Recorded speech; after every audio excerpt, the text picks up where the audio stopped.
निरूपणं नाम तृतीयः प्रकाशः। शाब्दी प्रमा का भेद। शाब्दी प्रमेचा प्रकार सांगतायत। आतापर्यंत आपण वृत्ती प्रभाकराचे 2 प्रकाश पाहिले। पहिल्या प्रकाशामध्ये प्रत्यक्षाचा विचार केला, प्रत्यक्ष प्रमाण काय आहे आणि त्या प्रत्यक्ष प्रमाणापासून प्रत्यक्ष प्रमा कशा पद्धतीने होते याचा विचार केला। त्यानंतर दुसऱ्या प्रकरणामध्ये अनुमान प्रमाण आणि त्या अनुमान प्रमाणापासून अनुमिती प्रमा कशा पद्धतीने होते या गोष्टीचा विचार केला। आता आपल्याला शब्द प्रमाणापासून शाब्दी प्रमा कशा पद्धतीने होते या गोष्टीचा विचार करायचा आहे। या तिसऱ्या प्रकाशामध्ये शब्द प्रमाणाचा विचार आलेला आहे। शाब्दी प्रमा के करण को शब्द प्रमाण कहे है। शाब्दी प्रमेच्या करणाला शब्द प्रमाण असं म्हणतात। शाब्दी प्रमा म्हणजे शब्द ज्ञान, शाब्दी ज्ञान। आणि ते कशापासून होतं, त्याचं असाधारण कारण म्हणजे शब्द प्रमाण। कशापासून होतं तर शब्द प्रमाणापासून होतं।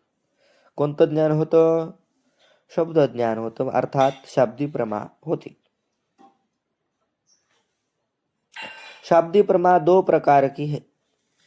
ही जी शाब्दी प्रमा आहे, शब्द प्रमाणापासून होणारी शाब्दी प्रमा 2 प्रकारची आहे। एक व्यावहारिक है, दूसरी पारमार्थिक है। एक व्यावहारिक शाब्दी प्रमा आहे आणि दुसरी पारमार्थिक शाब्दी प्रमा आहे। व्यवहारिक शाब्दी प्रमा भी 2 प्रकार की है। व्यावहारिक जी शाब्दी प्रमा आहे, व्यावहारिक शब्दाचं जे ज्ञान आहे ते सुद्धा 2 प्रकारचं असतं। एक लौकिक वाक्यजन्य है, दुसरी वैदिक वाक्यजन्य। एक लौकिक वाक्यजन्य शाब्दी प्रमा आणि दुसरी वैदिक वाक्यजन्य शाब्दी प्रमा। जसं उदाहरण सांगतात, नीलो घटः इत्यादी लौकिक वाक्य है, वज्रहस्त पुरंदरः इत्यादी वैदिक वाक्य है। नीलो घटः निळा घट किंवा काळा घट, संस्कृत मध्ये काळ्याला नील म्हणतात। हे लौकिक वाक्य। आणि वज्रहस्त पुरंदरः, ज्याच्या हातामध्ये वज्र आहे असा इंद्र, असा अर्थ होतो वज्रहस्त पुरंदराचा। हे वैदिक वाक्य। तर पदन के समुदाय को वाक्य कहे। वाक्य म्हणजे काय हो, तर त्याचं लक्षण सांगतात। पद के समुदाय को वाक्य कहे है। पदांच्या समुदायाला वाक्य म्हणतात। पद कशाला म्हणायचं तर अर्थ वाले जो वर्ण अथवा वर्ण का समुदाय सो पद कहे है।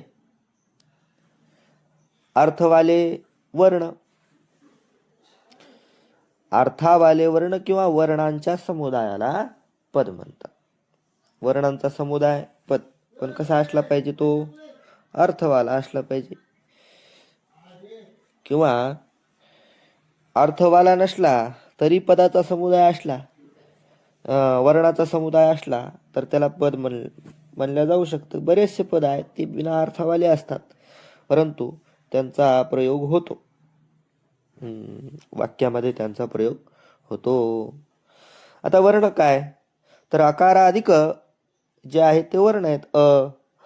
आई आपण 12 खडी म्हणतो, किंवा जे पाणिनीचे 14 सूत्र आहेत की नाही, ऐउण रुद्रुक एओंग अया उछाय विराट लण यमंगण नम झबय घडदश जब गडदश ख फ छ ठ थ च ट तौ कपय श शर हल, हे वर्ण आहेत। अकाराधिक वर्ण भी विष्णु आदिक अर्थ वाले है। आता वर्णाचा सुद्धा अर्थ असतो, जसं की या वर्णाचा अर्थ काय, विष्णू आहे। तसे प्रत्येक वर्ण आहेत ई उ या सर्वांचे अर्थ आहेत. वर्णाचे सुद्धा अर्थ असतात.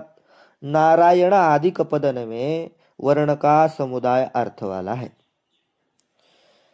एका वर्णाचाही अर्थ असतो आणि वर्णाच्या समुदायाचा सुद्धा अर्थ असतो. जसे की नारायण, आता वर्णाचा समुदाय नारायण,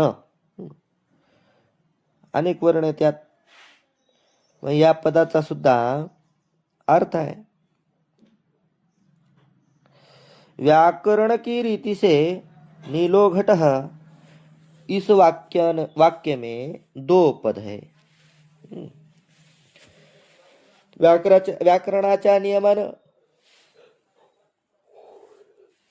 नीलो घटः या वाक्यामध्ये 2 पद आहेत. कारण व्याकरण म्हणतंय सुप्तिंगंतम पदम सुबंतम च तिगंतं च पदसंज्ञम स्यात्. जे सुबंत किंवा तिग अंत असतात ना, सुप प्रत्यय ज्याला लागलेले असतात, सुप प्रत्यय विभक्तीचे प्रत्यय आहेत. आणि तिंग प्रत्यय जे आहेत ते आख्यात धातूचे प्रत्यय समजा, ते हे ज्यांना लागलेले आहेत त्यांना पद असं म्हणतात. आता नीलह घटः ही दोन्ही पद कसे आहेत? प्रथमा एक वचनाचे आहेत, सुप्रत्यय लागलेला आहे, म्हणून हे 2 पद आहेत व्याकरणाच्या नियमाने. और न्याय की रीति से 4 पद है. आणि न्यायाच्या नुसार हे 4 पद आहेत. नीलो घटः.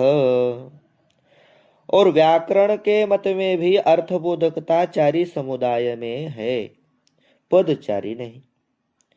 व्याकरणाच्या नियमानुसार सुद्धा अर्थबोधकता 4च्या ठिकाणी, जसे न्यायिकाने 4 पद मानले या ठिकाणी, तसं 4 गोष्टी मानलेल्या आहेत व्याकरणवाल्याने सुद्धा. आणि त्या 4 गोष्टीमध्ये अर्थबोधकता आहे. अर्थात 4च्या समुदायामध्ये अर्थबोधकता व्याकरण मतवाले सुद्धा म्हणतात, पण 4 गोष्टींना पद म्हणत नाहीत. 2च पद इथं किती आहेत? 2च. नीलह घटः, नीलो घटः, 2च पद.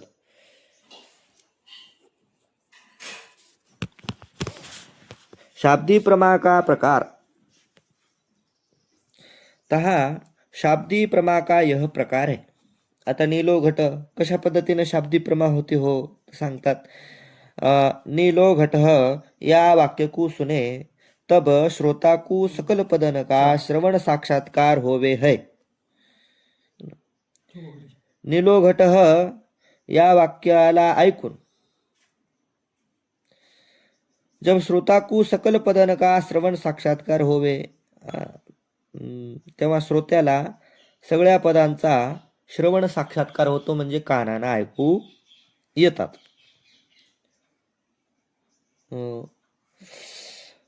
नीलो घट 2 पद कानानं ऐकू आले. पदन के साक्षात्कार से पदार्थन की स्मृती होवे. पदाचा साक्षात्कार म्हणजे कानानं ऐकू येणं, आणि त्यानंतर कानानं ऐकू आल्यानंतर म्हणजे पदाचा साक्षात्कार झाल्यानंतर त्या पदाच्या अर्थाची स्मृती होते. एक असतं पद, दुसरा अर्थ असतो त्याचा अर्थ. आता मोबाईल किंवा पुस्तक हे झालं पद, आणि तुमच्या समोर हातात जी वस्तू आहे किंवा खाली ठेवलेली जी वस्तू आहे जिच्याद्वारे तुमचा आणि माझा संपर्क आहे, ती वस्तू त्या पदाचा अर्थ आहे. कोण्या पदाचा? मोबाईल या पदाचा. ती वस्तू झाली अर्थ. तसंच पुस्तक हे एक पद आहे, आणि मी समोर जे वाचतोय जी वस्तू आहे ना, तो त्या पदाचा अर्थ आहे. एक असतो पद, एक असतं पद आणि दुसरा असतो त्याचा अर्थ. तर पदाचं श्रवण झालं म्हणजे कानानं ऐकू आलं पद. पद कानानं ऐकू आल्यानंतर त्या पदाच्या अर्थाची स्मृती होते. जसं पाणी शब्द कानाने ऐकू आला की पाणी या पदाच्या अर्थाची लगेच डोक्यामध्ये स्मृती होते, आपल्याला लगेच लक्षात येतं गोष्ट. की एक पातळ पदार्थ झोपेला असता तहान जाते.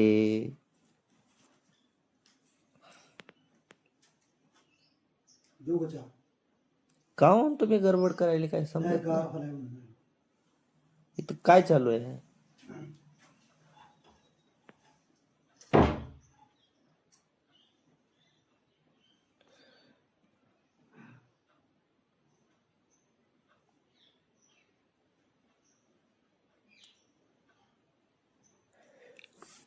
हा, पदका समुदाय पदकी स्मृती के हेतू.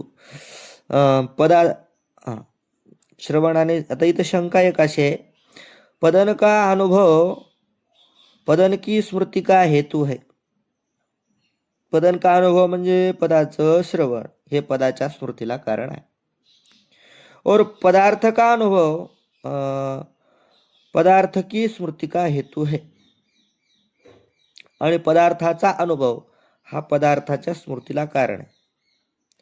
पदन का साक्षात्कार पदार्थन की स्मृती का हेतू बने नाही.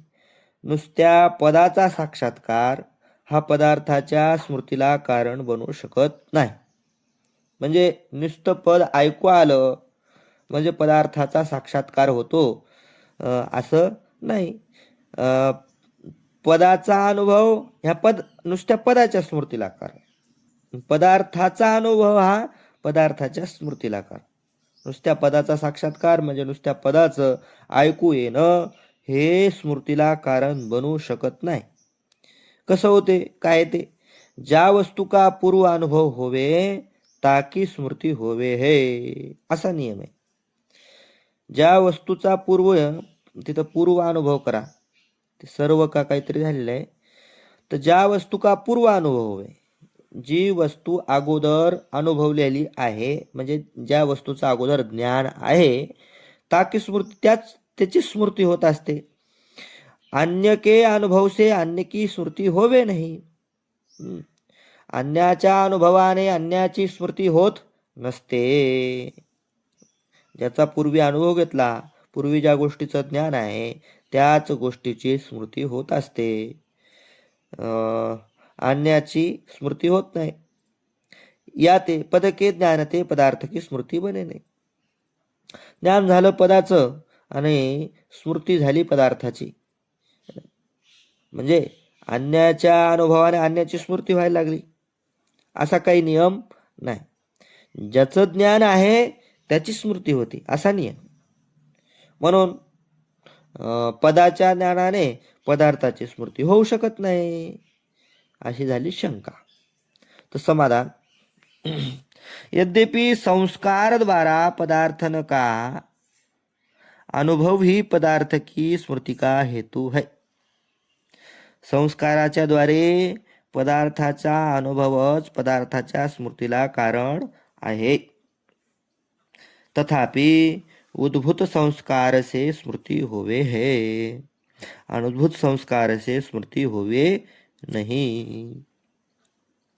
तसं पाहायला गेलं तर संस्काराच्या द्वारेच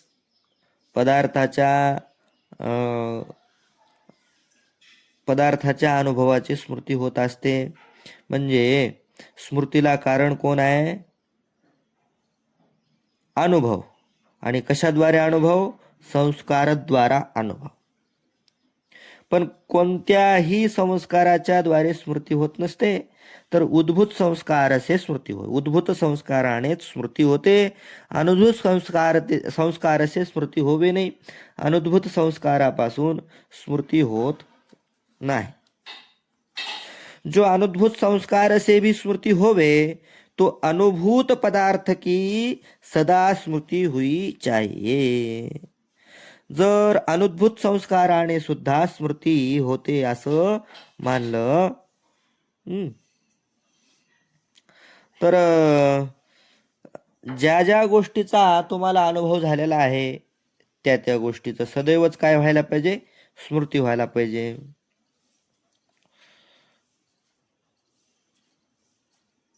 अनुभूत संस्कारची स्मृती होवे नाही. जो अनुभूत संस्कार से भी स्मृती होवे तो अनुभूत पदार्थ की नेहमी, म्हणजे जे जे ज्या पदार्थाचा अनुभव घेतलेला आहे त्या पदार्थाची सदा स्मृती व्हायला पाहिजे. ता पदार्थ के संस्कारण के उद्भाव का हेतू पदज्ञान है. आता प्रश्न राहिला, संस्कार कसे लक्षात येतील, संस्कार कसे उद्भूत होतील? तर त्याचं उत्तर देतात, तिथं पदार्थाच्या संस्कार, त्याच्या पदार्थाचे जे संस्कार आहेत त्यांना उद्भूत करण्याकरिता पदज्ञान आहे. आणि उद्भूत संस्कारापासून स्मृती होते. जोपर्यंत संस्कार, जो आपण अनुभव घेतलाय की नाही, तो अनुभव, त्या अनुभवाची स्मृती होण्याकरिता काय पाहिजेत? उद्भूत संस्कार पाहिजे. उद्भूत संस्कारापासूनच, म्हणजे त्या वस्तूचा अनुभव घेतलेला आहे त्या अनुभवापासूनच स्मृती होत असते, है ना. तो अनुभव म्हणजे अनुभव घेतला आणि त्या अनुभवाचे काय झाले? संस्कार, आणि त्या संस्कारापासून होणार स्मृती. तर हे जे संस्कार एक अनुभूत असतात आणि उद्भूत असतात. तर उद्भूत संस्कारापासूनच स्मृती होत असते, परंतु त्या संस्काराला उद्भूत करण्याकरिता पदज्ञानाची आवश्यकता आहे. म्हणून पदज्ञान हे स्मृतीला कारण आहे असं मागं सांगितलं आम्ही. उद्भूत होय पदज्ञान है. काय है ते? संबंधी के ज्ञानते तथा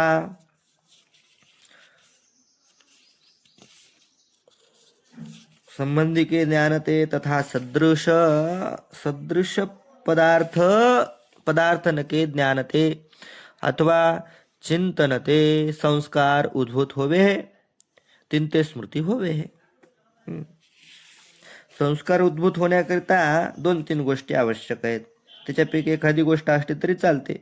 जसं की संबंधी के ज्ञान, संबंधीचं ज्ञान झालं, त्या वस्तूच्या संबंधी एखादी वस्तू पाहण्यात आली किंवा तिचं ज्ञान झालं, कारण ऐकू आली, तर संस्कारानं त्या वस्तूची स्मृती होते.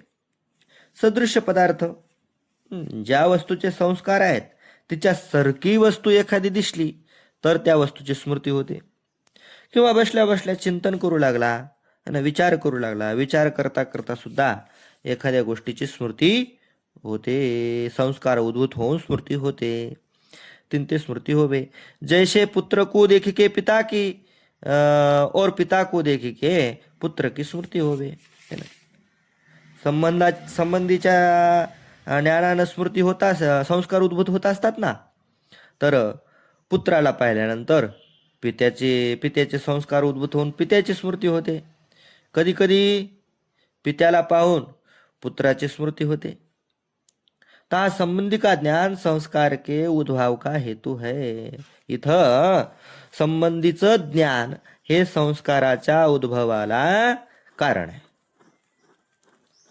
तैसे एक तपस्वी को देखी के पूर्व देखे अन्य तपस्वी की स्मृती होवे है, तहा संस्कार का उद्बोधक सदृश्य दर्शन है. एखादा तपस्वी आहे, जटाधारी महात्मा आहे, भगवे कपडे आणि असा जटा मोठा लिहून पाहिला कधीतरी, कुठं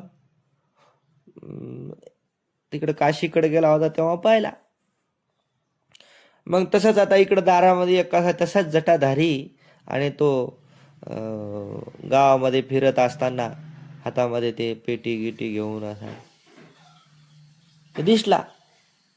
तसाच हुबेहूब जटा आहेत मोठमोठाल्या. आणि मग लगेच काय ते तिकडं त्या दुसऱ्या गावामध्ये काशीमध्ये पाहिला, समजा तो संन्यासी, त्याची काय होते? स्मृती होते. मग इथं काय? सदृश्य दर्शन हे संस्काराच्या उद्बोधाला कारण आहेत, उद्बोधक आहेत. जहाँ एकांत में बैठे के अनुभूत पदार्थ का चिंतन करे, तासे अनुभूत अर्थ की स्मृती होवे है, तहा संस्कार का उद्बोधक चिंतन है. जहा एकांत में, असा एकांतामध्ये बसला आणि बसून चिंतन करू लागला, ज्या ज्या गोष्टी घडलेल्या आहेत अनुभूत अनुभव घेतलेला आहे त्या पदार्थाचं काय करू लागला, चिंतन करू लागला. ताशी अनुभूत अर्थ की स्मृती होय. आणि त्यामुळे सुद्धा अनुभूत अर्थाची काय होते, स्मृती होते. मग इथं कोण आहे संस्काराला उद्बोधक, तर चिंतन आहे. संस्काराला उद्बोधक इथं चिंतन है. इस रीति से संबंध की ज्ञानादिक पदार्थ के उद्बोध द्वारा स्मृति के हेतु है. संबंधित ज्ञानादिक, अशा प्रकारे संबंधित ज्ञानादिक, संबंधित ज्ञान, पुन्हा दुसरं पहिलं संबंधीचं ज्ञान, दुसरं सादृश्य दर्शन, तिसरं चिंतन, यांच्याद्वारे संस्कार उद्बुद्ध संस्कार उद्भूत होणार. आणि संस्कार उद्भूत झाल्यानंतर स्मृती होणार. म्हणजे संबंधीचं ज्ञान इत्यादी जे आहे ते संस्काराला उद्बोधद्वारा स्मृतीला कारण आहेत. और संस्कार की उत्पत्ति द्वारा समान विषयक पूर्व अनुभव स्मृती का हेतु है. आणि संस्काराची उत्पत्ती झाल्यानंतर समान विषयक त्या संस्काराचा जो विषय त्याच्यानुसार पूर्वी जो अनुभव घेतलेला आहे त्याची स्मृती होत असते. या ते पदार्थन का पूर्व अनुभव ता पदार्थ विषयक संस्कार की उत्पत्ती द्वारा हेतू है. म्हणून पदार्थाचा जो पूर्व अनुभव घेतलेला आहे तो झालं ते ता करायचं नुसतं. या ते पदार्थन का पूर्व अनुभव ता पदार्थ विषयक संस्कार की उत्पत्ती द्वारा हेतोय. पदार्थाचा जो पूर्व अनुभव घेतलेला आहे तो त्या पदार्थाच्या संस्काराच्या उत्पत्तीद्वारे कारण आहे. और पदार्थन के संबंधी पद आहे. पदार्थाच्या संबंधी कोण असतात, पद. नुसता पदार्थ नसतो, पदार्थाला काहीतरी नाव असतं. त्या नावाचं नाव काय, पद. या ते पदार्थ के संबंधी जो पद तिनका ज्ञान संस्कार के उद्बोध द्वारा पदार्थ की स्मृती का हेतू है. म्हणून पदार्थाच्या संबंधी कोण आहे, पद आहे. जसं पित्याच्या संबंधी कोण आहे, पुत्र आहे, तसं पदार्थाच्या संबंधी कोण आहे, पद. आणि तिसका ज्ञान संस्कार के उद्बोध द्वारा स्मृती का हेतू है. कशाच्या स्मृतीला, तर पदार्थाच्या स्मृतीला कारण आहे. कशाचं ज्ञान, पदाचं ज्ञान.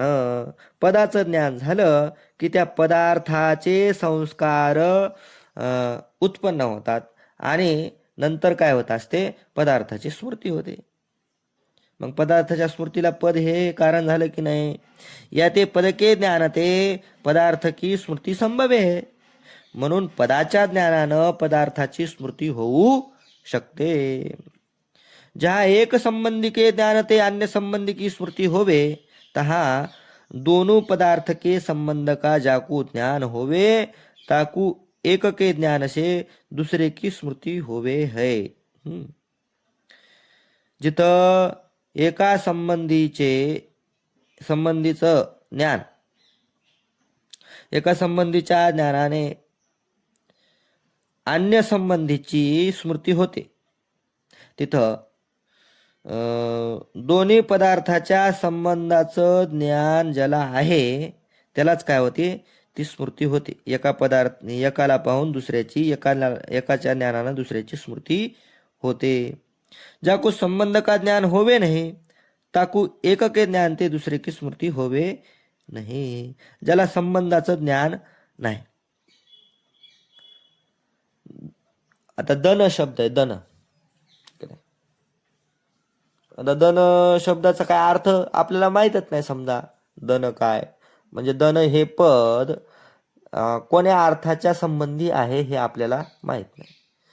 मग आता एखाद्यानं दन म्हणलं, आता मी दन म्हणतो, तर तुम्हाला कोणत्या अर्थाचा बोध व्हायलाय, कोणत्याच नाही, काहीच लक्षात येणं दन. पण दन म्हणजे काय, गाय. आता दन म्हणजे गाय, तर दन या शब्दाचा अर्थ गाय आहे हे असं मी सांगितलं. तर आता तुमच्या लक्षात बसलं. कधी समजा कोणा शब्द दन वापरला, कानडी भाषेत दन म्हणतात म्हणे, कशाला, गाईला. तर आता तुमच्या लक्षात आलं दन म्हणजे कानडी भाषेत गाय. तर एखाद्या व्यक्तीनं दन शब्द उच्चारला तर लगेच लक्षात येणार, तुम्हाला स्मृती कशाची होणार, गायीची. किंवा असं लक्षात येईल की दन हा शब्द गायी करता वापरल्या जातो, अशा पद्धतीची स्मृती होणार. तर काय, शब्दाचा म्हणजे पदाचा आणि अर्थाचा संबंध माहीत असला पाहिजे तरच स्मृती होते.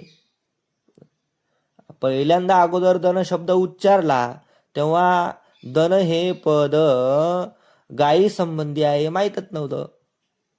म्हणून दन शब्द उच्चारला तरी सुद्धा तुम्हाला कोणत्याच प्रकारची स्मृती झाली नाही. पण आता मी सांगितलं दन शब्द हा गायी करता आहे, तेव्हा मात्र तुम्हाला आता इथून पुढं काय होणार, दन शब्द वापरला की तुम्हाला गायीची स्मृती होणार किंवा दन शब्द हा गायी करता वापरला जातो हे लक्षात येणार. तेच सांगतायत.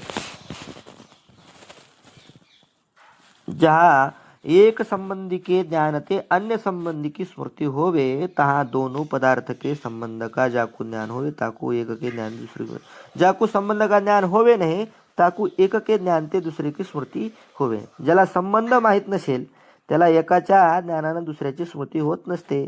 जसे पिता पुत्र का जन्य जनक भाव संबंध आहे. पिता आणि पुत्राचा कोणता संबंध आहे, जन्य जनक भाव. एक आहे जनक आणि दुसरा आहे जन्य. पिता आहे जनक आणि पुत्र आहे जन्य.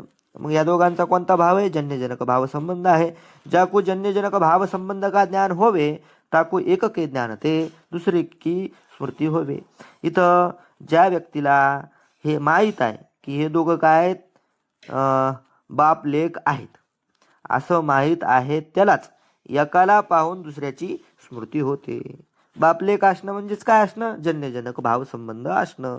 ह्याचं ज्ञान ज्याला आहे त्यालाच एकाला पाहून दुसऱ्याची स्मृती होते. ज्याको जन्यजनक भाव का ज्ञान नहीं होवे ताको एक के ज्ञान ते दुसरे की स्मृती होवे नहीं होवे. ज्याला जन्यजनक भाव माहीत नाही है ना, बाप लेक आहेत हे माहीत नाही, त्याला एकाच्या ज्ञानाने दुसऱ्याची स्मृती होत नाही. तैसे पद का अर्थ जो आपस में संबंध ताकू वृत्ती कहे. तसं पदाचा आपल्या अर्थाशी जो आपसात जो संबंध आहे त्याला वृत्ती असं म्हणतात. वृत्तीरूप जो पद अर्थ का संबंध ताका जाकू ज्ञान होवे ताकू पद के ज्ञान ते अर्थ की स्मृती होवे है. ज्याला वृत्तीरूप संबंधाचं ज्ञान आहे, संबंधाला पदाच्या आणि अर्थाच्या संबंधाला काय म्हणतात, वृत्ती. वृत्तीरूप अर्थाचं ज्ञान ज्या व्यक्तीला आहे त्यालाच पदाच्या ज्ञानाने अर्थाची स्मृती होत असते. पद और अर्थ का जो वृत्ती रूप संबंध ताके ज्ञान रहित को पद के ज्ञान ते अर्थ की स्मृती होवे नहीं. पद और अर्थ का, पद आणि अर्थ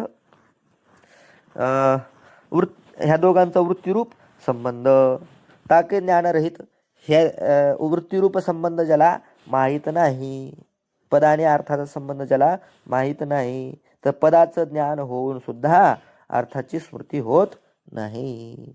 त्या व्यक्तीला पदाचं ज्ञान जरी झालं तरी अर्थाची स्मृती होणार नाही. का? कारण त्या पदाचा कोण्या अर्थाशी संबंध आहे त्याला माहीतच नसतं, अर्थात वृत्ती माहित नाही. या ते वृत्ती सहित पद का ज्ञान अर्थ की स्मृती का हेतू है. म्हणून वृत्ती सहित पदाचं ज्ञान हे अर्थाच्या स्मृतीला कारण आहे. आता पुढचा विषय उद्या घेऊ.